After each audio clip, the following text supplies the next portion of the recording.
जब वो 12 साल का था तो उसको एक अजीब बीमारी लाहक हुई जिसने इसके वालिदैन और डॉक्टरों को हैरान कर दिया और वो कोमा में चला गया।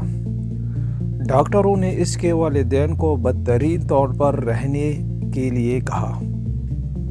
वो 12 साल कोमा में रहा, लेकिन जब वो मुआजिज़ाती तौर पर 12 साल बाद कोमा से बेदार हुआ तो इसे सब कुछ याद था जो इन 12 सालों में इसके इर्द गिर्द हुआ। मैं हूँ उबैद और आप देख रहे हैं माइंड फैक्ट्स।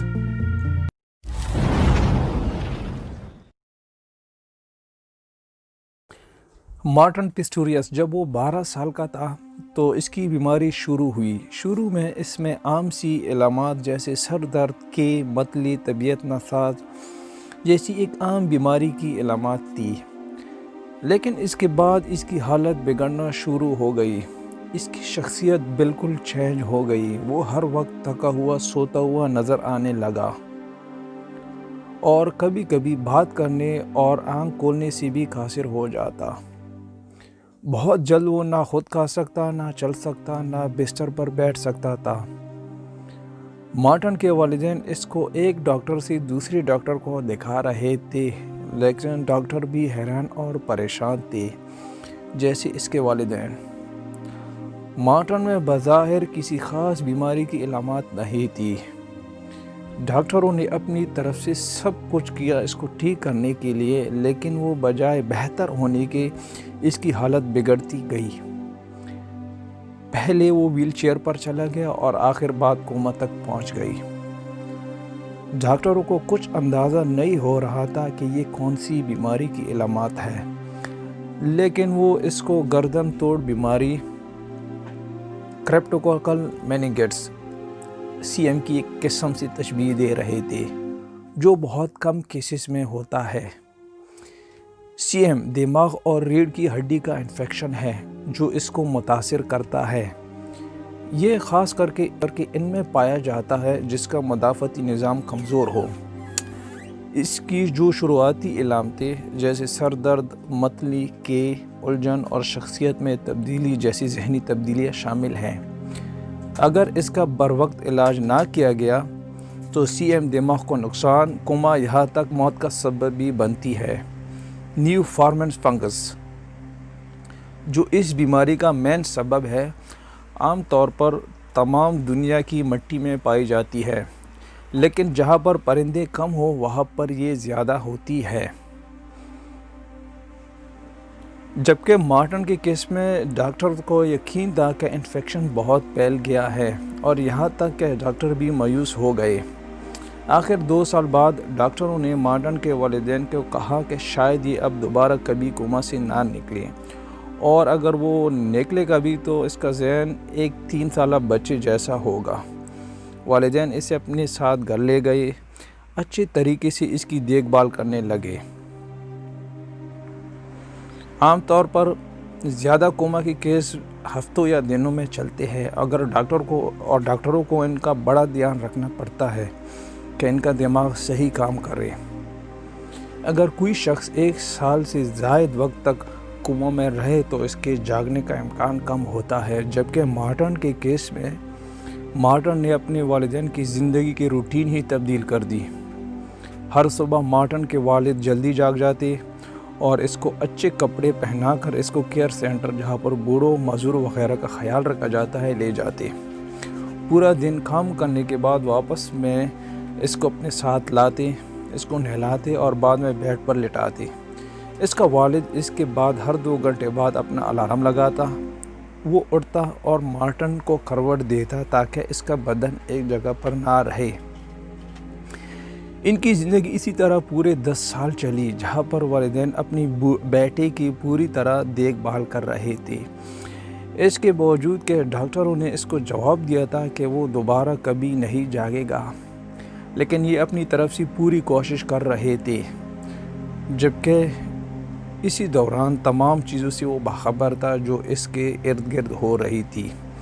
इसके कोमा में जाने के तकरीबन 2 साल बाद इसका जहन जाग उठा اور اس کی عقل پوری طرح بیدار ہوئی۔ اگرچہ اس کا جسم بے جان رہا، نہ وہ حرکت کر سکتا، نہ بول سکتا اور نہ آنکھیں کھول سکتا تھا، لیکن وہ سب کچھ محسوس اور سن سکتا تھا جو اس کے ارد گرد ہو رہا تھا۔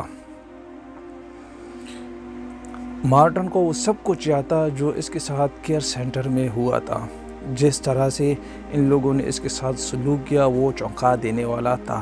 اسے یاد تھا کہ کچھ سٹاف اس کو اذیت دینے کے لیے اس کو تھپڑ مارتے، گالی دیتے، وہ اسے لطف اندوز ہوتے تھے کہ یہ کوئی جواب دے گا کہ نہیں۔ روزانہ کے حساب سے یہ اس کے ساتھ کرتے تھے، جس کا واضح مطلب علاج نہیں تکلیف دینا تھا۔ اسے یہ بھی یاد تھا کہ اس کو سردی میں نہلانے کے بعد گیلا دھوپ میں بٹھایا گیا اور وہ سردی سے کانپ رہا تھا، اور ایک خاص دفعہ ایک نرس نے اس کو اپنی الٹیاں سزا کے طور پر کھانے کو دی، کیونکہ نرس نے اس کو گرم خوراک دی جس پر اس نے الٹیاں کی، اور سب سے زیادہ اس کو مینٹلی طور پر اذیت دی گئی۔ وہ ان کو عجیب و غریب ناموں سے پکارتے تھے، جیسے گدھا، بیکار، کوڑے دان وغیرہ۔ ایک وقت وہ بھی آیا جب اس نے اپنی ماں سے سنا کہ کاش آپ مر جاؤ۔ مارٹن کو یہ سن کر بڑا دکھ ہوا۔ کیسے ایک ماں اپنی بیٹی کی موت کی خواہش کرے؟ مارٹن کے ساتھ جو یہ سب کچھ ہو رہا تھا، اس نے اس کو ایک ایندھن کے طور پر استعمال کرنا شروع کیا۔ اس سے محسوس ہوا کہ اسے اس جال سے نکلنا ہے۔ ان سب زیادتیوں کو بلانا شروع کیا۔ مارٹن نے اپنے ذہن کو استعمال کرنا شروع کیا۔ اس نے سورج کی روشنی کو بھی محسوس کرنا شروع کیا جو وقت کے ساتھ گھومتی تھی، اور اس نے خود کے ساتھ باتیں کرنا شروع کی۔ آخر کار پورے 10 سال بے حرکت باڈی میں گزارنے کے بعد ایک امید کی کرن پیدا ہوئی، ایک نئی نگراں جو اس پر مقرر ہوئی۔ وہ مارٹن کو ایک باڈی نہیں، ایک جان کے طور پر دیکھنے لگی۔ وہ اس کی آنکھوں میں دیکھتی اور بولتی، اور پورے 10 سالوں میں وہ پہلی پرسن تھی جب اس کو احساس ہوا کہ جب وہ بولتی ہے تو مارٹن میں کچھ حرکت پیدا ہوتی ہے۔ اس نے اس کے والدین کو قائل کیا کہ اس کا ٹیسٹ کیا جائے۔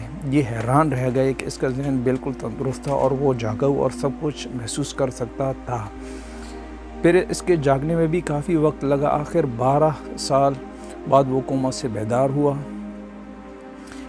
ایک عرصے تک اس کا بدن ایکٹیو نہ ہونے کی وجہ سے اس کو بہت سی مشکلات کا سامنا کرنا پڑا۔ اس کو پھر سے بہت سی چیزیں سیکھنی پڑی جو کہ ہم روزانہ کے حساب سے کرتے ہیں، کیسے بیٹھنا ہے، کیسے کھانا کھانا ہے، کیسے نہانا ہے وغیرہ۔ اس نے کمپیوٹر سے سیکھا کیسے لوگوں سے کمیونیکیٹ کرنا ہے۔ مارٹن اب بھی ویل چیئر پر ہے اور وہ شاید دوبارہ کبھی بھی چل نہ سکے، لیکن آج وہ اپنی زندگی آزادانہ جی رہا ہے۔ وہ یونیورسٹی سے گریجویٹ ہوا اور اس کو کمپیوٹر پروگرام کی جاب ملی، اور یہاں تک کہ اس نے اپنی پسند کی شادی بھی کی۔ 2013 میں مارٹن نے اپنی کتاب گوسٹ بوائے شائع کی جو کہ نیو یارک ٹائم کی بیسٹ سیلر کتاب تھی۔ مارٹن کی کہانی بہت متاثر کن ہے، اس پر یقین کرنا بہت مشکل ہے۔ کچھ ڈاکٹروں کے لیے یہ ایک عام سا واقعہ ہے۔ ڈاکٹر ایڈریان جو کہ گرے زون کے مصنف ہیں، وہ کہتا ہے کہ 15 سے 20% جو کوما میں ہوتے ہیں وہ اپنی باڈی کے اندر پنس گئے ہیں، وہ سب کچھ محسوس اور سن سکتے ہیں۔ وہ 20 سالوں سے ایسے مریضوں کے ساتھ کام کرتا رہا ہے۔ وہ اپنی کتاب میں مارٹن جیسے کئی مثالیں دی ہے۔ جبکہ مارٹن سب کو نصیحت کرتا ہے کہ یہ کسی کے ساتھ بھی ہو سکتا ہے، ہمیشہ لوگوں کے ساتھ خوش دلی اور رحم دلی کے ساتھ پیش آؤ، بے شک وہ سمجھ سکتا ہو یا نہیں۔ تو یہ تھی مارٹن کی کہانی۔ آپ لوگ اس بارے میں کیا کہتے ہیں؟ کامنٹس میں لازمی بتائیے گا۔ اگر آپ کو یہ ویڈیو اچھی لگی ہو تو لائک اور شیئر کریں، سبسکرائب کریں۔ نیکسٹ ویڈیو کے لیے اجازت دیجیے۔ اللہ حافظ۔